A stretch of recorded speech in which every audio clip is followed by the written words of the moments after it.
Standing Chimney's first open day of 2024 is this Saturday, April 6th from 10 a.m. to 4 p.m. Come check out our spring decor, household items, gifts, and baked goods. Go to standingchimney.com or Standing Chimney on Facebook for more information.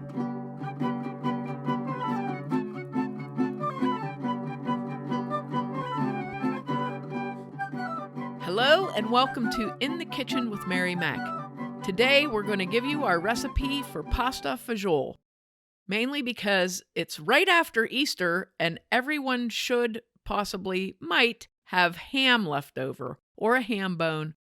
I'm going to give you this recipe in multiple ways because you don't need ham or a ham bone. You don't even need any meat to make pasta fagioli. Pasta fagioli is largely pasta and fagioli, which is beans. This recipe is one of the classic, I've talked about this in other podcasts, that classic recipes have few ingredients. And this is a recipe, I can't remember the Italian for this phrase, but it's a recipe from poverty. A lot of the best recipes that our families have brought with them when they immigrated to the United States. I mean, you have to remember, like, Europe in the early 1900s was embroiled in World War I. In the 1800s, there was various wars, disease, the potato famine. People did not have, there wasn't a lot, so they used what they had to make things, and the things that they made were delicious because of the way they cooked them or the herbs and spices that they used, not because they were some fantastic cut of meat or something like that. So these recipes, and I include pasta fagioli in our classics because it takes something very simple. It takes pasta, it takes a vegetable type broth, and it takes cannellini beans, white beans, which are cannellini beans are white kidney beans. So it uses those beans, or really whatever dry beans that you had to reconstitute. It uses those things to make something that's really delicious. So a lot of this is in the process. It's in the process of making it. I am a member of an Italian food group, and people share recipes and things like that. It's really neat. And if you need a recipe, you can ask, So I asked, how do you make your pasta fagioli? There were a zillion answers, and there was a lot of different ideas on it, but a lot of people were adamant that you do not put any meat in it. And then a lot of people were adamant that you do put meat in it. And then a lot of people were adamant about the types of meat that went in.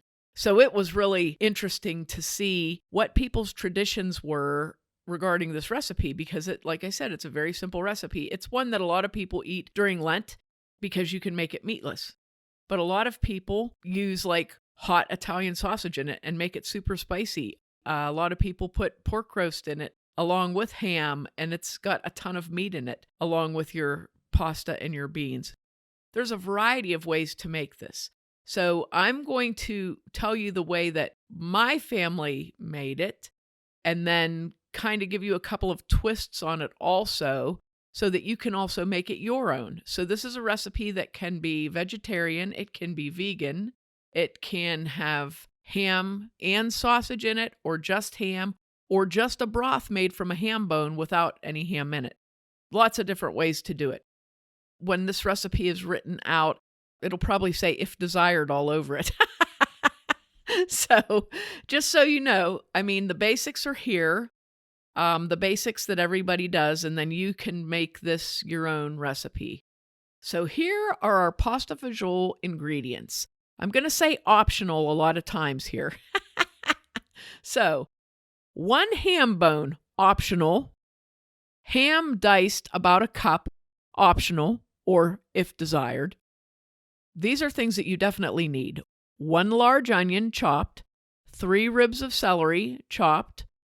1 to 2 tablespoons of olive oil. 1 pound of bulk Italian sausage, hot or sweet, optional / if desired. 4 cups of ham broth or vegetable broth, Giarusa brand in the little container. 1 15-ounce can of diced Italian tomatoes. These sometimes have seasoning in them, like they might say basil and garlic or garlic and onion or something like that. It will say Italian style on them. 1 clove of garlic minced, 15-ounce can of tomato puree, a half teaspoon of dried basil, 1 teaspoon of red pepper flakes, optional / if desired, salt and pepper to taste, 1 cup of ditalini ricotta, cooked to package instructions, 2 cans of cannellini beans, and I believe they're 15 or 15.5-ounce cans. I forgot to look at the cans, but they are the white kidney beans, and you need 2 cans of the cannellini beans drained and rinsed. If you've never seen them in the store, they're usually in the canned vegetable section. They'll be by like the Italian stuff. They're usually, for some reason, not with the other beans. It's like they're excluded or something. I don't know, but they're usually by themselves. That's about it. You might want to have a piece of fresh Romano cheese that you can grate on your soup, and you should also have some good crusty Italian bread so that you can have it with your soup.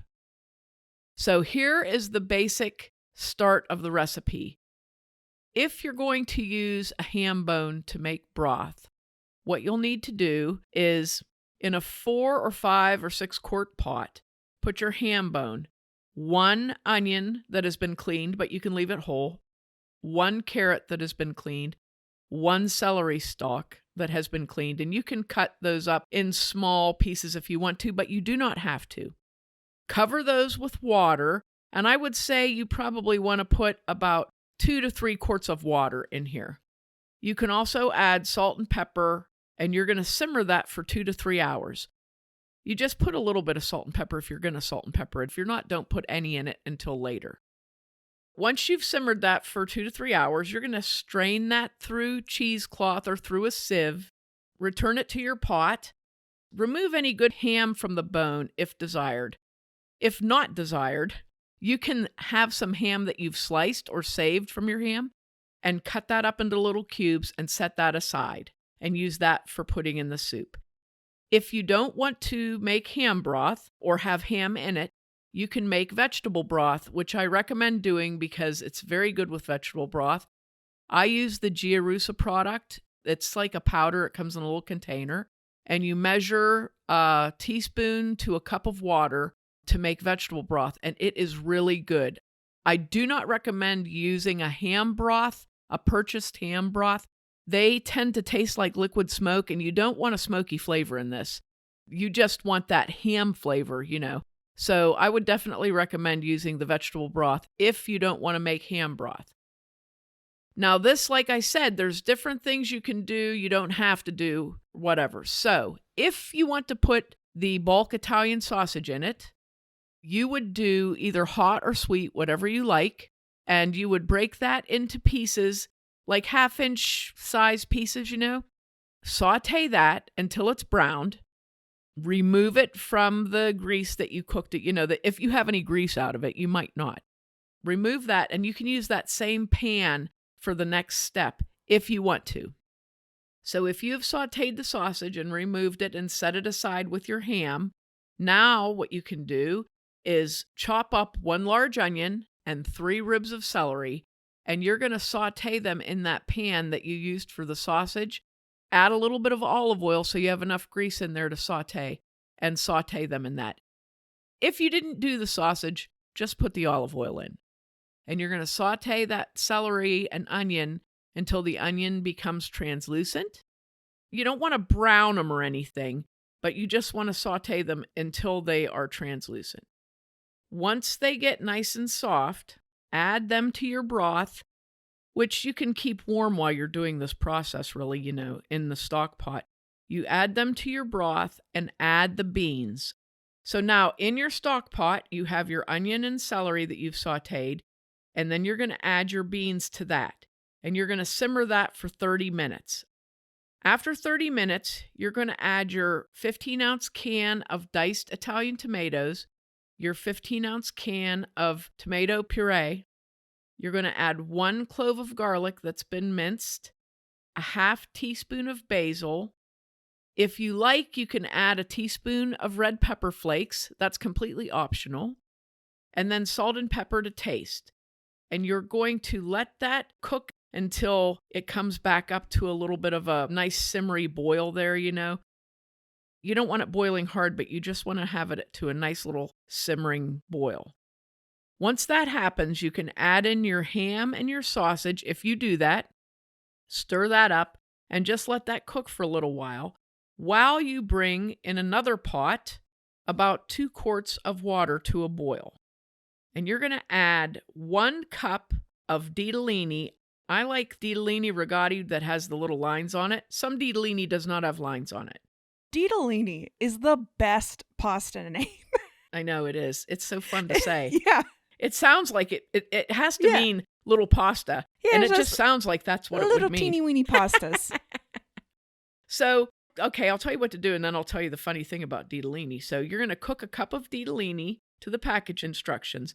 Drain that and add that to your soup and just stir that up and let that heat back up for about 20 minutes, but don't do it any longer, and then serve it. And you can serve that with grated Romano cheese, like freshly grated Romano cheese, and a nice crusty bread like ciabatta bread or good crusty Italian bread, and it is delicious. The thing about ditalini is it grows and grows and grows and grows in your soup. So what I recommend is if this turns out to be a big pot of broth and there's only 2 or 3 of you, just make enough ditalini for 2 or 3 people and put that much in to a small amount of the broth. And then save your other broth without ditalini in it, because I made the mistake.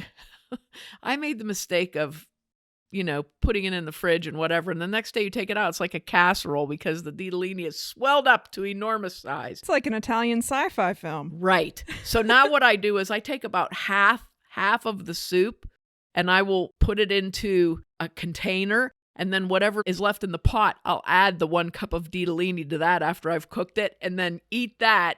And then, you can always boil more ditalini the next time you have it. It's so much better that way. So that's kind of it. If you're making this vegan, then you just do it like I said. You use the vegetable broth. You put your tomatoes and your puree and garlic and everything in it. You just don't put any meat in it. And you don't top it with cheese. This is a multiple use recipe. You can make this as hot and spicy as you want to, which is sometimes wonderful on a cold day. Or you can have just ham in it and make it like a ham and bean soup with the pasta in it. So there's several different ways you can do that. And I would say try it the way that you think you would like it. If you want to try it very basic without any meat, maybe do that first. And then you might say, oh, this might be good with ham in it, or it might be good with sausage in it or something. Just do that and experience pasta Fagioli because it is wonderful. Make sure to check us out online on Facebook and Threads at Mary Mac Bakehouse, on Instagram at Mary Mac Bakehouse and Mary Mac Podcast, and on our website, marymacpodcast.com. Thanks a lot for listening if you did, and if you didn't, too bad for you.